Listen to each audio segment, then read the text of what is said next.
This is Eric Wilson, and this is our review of Week Three's final project.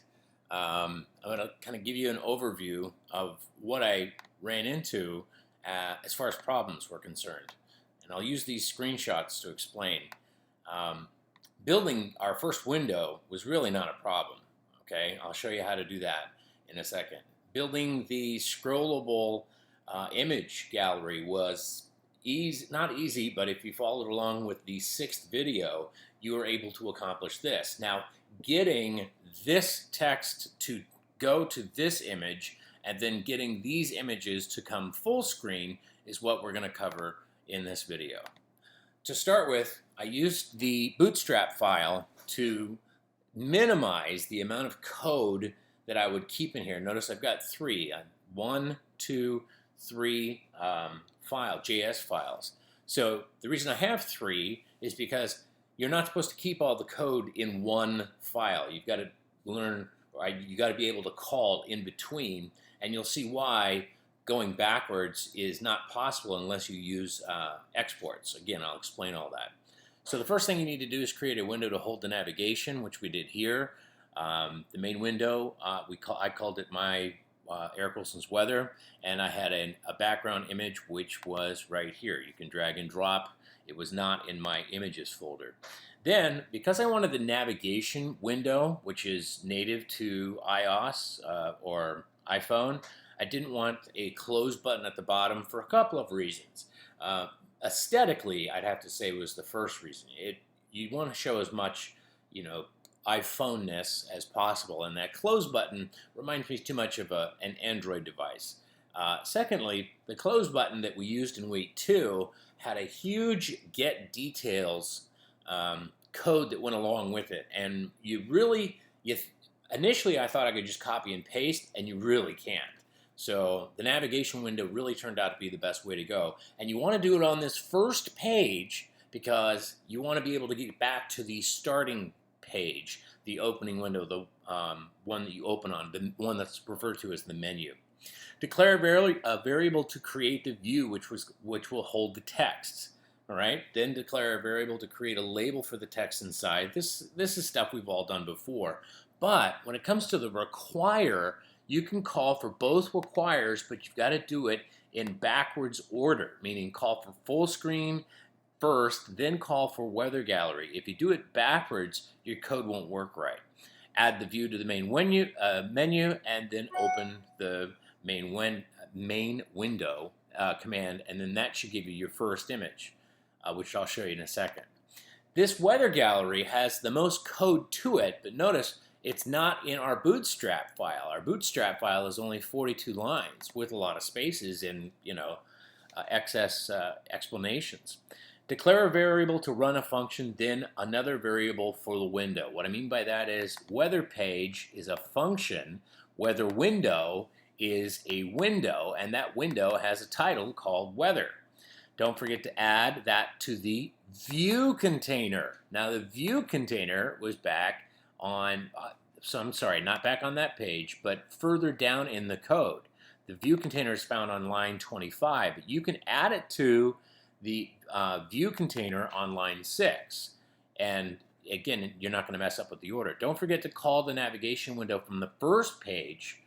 Remember when you called the navigation window and you built it with the iOS? You don't have to do that on the second time, but you do have to assign it a function such as open up this weather window that you've just now created. Add the event listener here. There's going to be another event listener at the bottom of the page, but this is where we opened our first view, event listener click, and it was looking for the weather page. Remember, we built the weather page up here. That's where the weather page is down there. This was covered in the go-to meeting on Monday. I'm not going to really dive into that. It is how you get your files, a TI file system get file, and then inside of that, resources directory, and then images. And if you know what that is, it's referring directly to this file here. And then another variable called image files says you got to get into the folder to get into the directory listing for that function.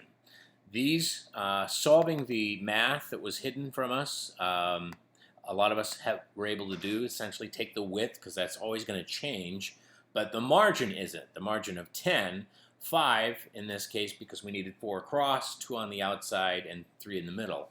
And then now that you know your true canvas width, you can divide that by 4, because in the assignment they wanted you to do 4, whereas in the tutorials they only wanted 3. Create your scroll view. Its layout is horizontal. The scroll view is true. Here's our for loop, okay, from the beginning to the end. You've got to create your view, and then a thumb to create the images that you're going to iterate, okay, which I++, right up at the top, and make them a little bigger so that they fit inside, which you'll see in just a bit. Now this is where it really gets a little complicated, or at least was hard for me. Within the view container, you add an event listener, and you want to click on the view container, but yet you're actually asking pictures to do stuff. Now what does that mean? Here, I'll jump all the way down. When you're using exports do stuff, big pic, okay? Where's big pic? It's at the very top of my 3rd full screen JS file. We'll go back one. What are we doing? We're actually going backwards, and we're calling a function back here, which normally you cannot do. They tell you you can't go backwards, you can only go forwards when you're opening up the boxes. But this allows you, when you're using exports, you're allowed to go backwards with your code. Without it, you need to define your variables before you get to this point.